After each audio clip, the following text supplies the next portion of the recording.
Started? Yeah. Okay, great. So, this week we're going to be doing something called literary analysis.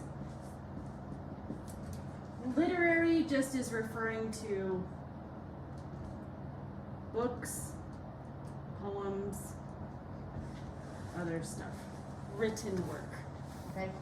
Analysis, as it means to study closely and carefully. In American schools and also in the UK, we study analysis as a way of stretching our critical thinking. It's not because you need to know how to analyze really old books. It's because the process of analysis, of doing analysis, applies to everything, right? No matter what you study, if you study internationally, you will have to do some kind of analysis. And so then that is the process of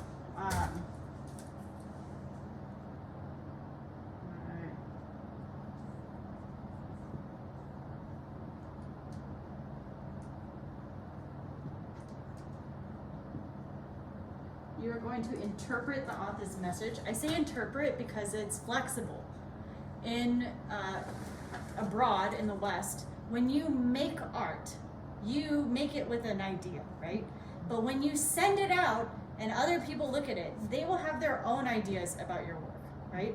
So when I say interpret, I mean that you don't have to find what the author meant to do. You're just trying to identify what the author did, right? The analysis part is a finding evidence. Evidence is a big word that means proof. To prove this.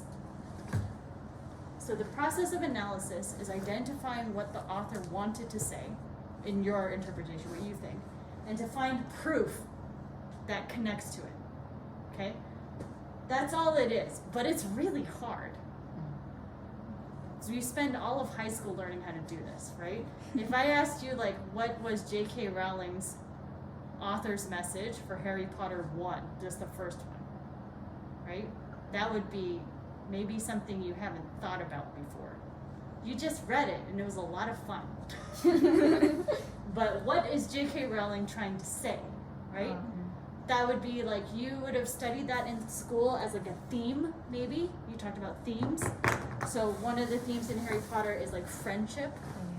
Harry was alone, and his greatest wish was to not be alone, but not be with the Dursleys, because they were bad. So then, and one thing in Harry Potter, if you've read all the books, is that Harry always wants to do stuff by himself. He gets friends and he's like, I'm going to do this by myself. And everybody's like, don't do that. You're not very good at planning. You don't have a plan. Where's Hermione Granger? But the message overall is that you're stronger together than you are alone, right? There's other themes in there too, like love. Love is stronger than hate. The reason why Voldemort is weak is because he doesn't understand love. That keeps coming up, right? And then like, cause like that, did you guys read all the books? No. Okay, then I will not spoil the ending. But the love is stronger than hate. You're stronger together than you are alone. Those are authors' messages. But how do we know that those are authors' messages? You'd have to find proof, right? So then, also, you could argue the opposite. Harry Potter alone was stronger than any other person in that book, right? It was always him and Voldemort. Like, Voldemort could beat everybody except for like a baby who then became a young man and he couldn't beat him at any point, right? So then you could argue both. But the important part of analysis is that you have proof. There is no right answer here, but you have to have good proof. Does that make sense? So then as you get older and you can think more critically about this, you might pick an author's message and then go back and say, oh, but I don't have any proof. And then you will have to go, okay, I have to either find proof, like go back and read it again, or I have to change my author's message.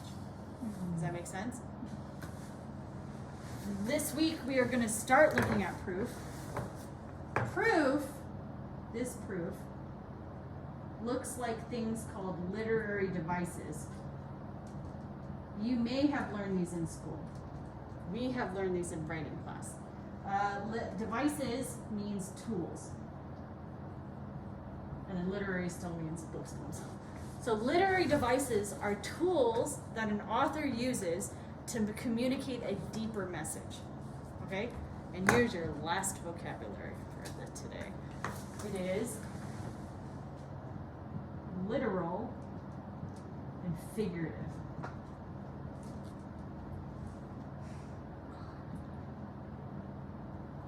Okay. I'm going to give you examples with this one. So, literal language is the words mean exactly what they say. Remember? An example is, the sky is blue.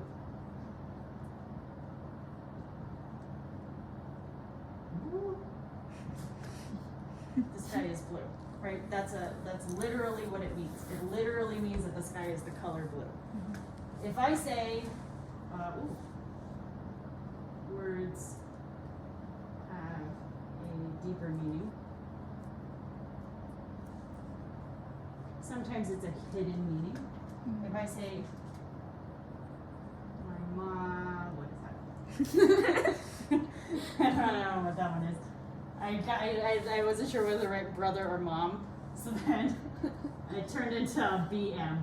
Okay, my mom is blue. If I say my mom is blue, does it mean she's literally the color blue? No.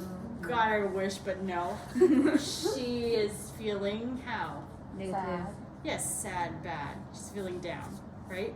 If you told somebody who didn't speak English, like my mom is blue, and they'd be like, what? Like, what happened to her? Is she dead? So then, blue has a figurative meaning. It means an emotional sadness. A lot of these things you guys know intuitively, like, because you've grown up around English and you kind of know what it is, but you might not have thought about it as a tool before, right? So then, what somebody might do in a poem is use a lot of color words. Red, blue, yellow, and they represent different emotions. So then you would say, okay, the author is choosing to use colored language to show this. Okay? Today and tomorrow, we're going to work on doing literary devices, finding them. I'm going to teach you the basics of how to start analysis, and we are going to learn about Langston Hughes and where he came from. Okay? So, I'm going to give you a 5-minute break right now. I'm going to take a picture of this and then put it on the Padlet. So no note taking.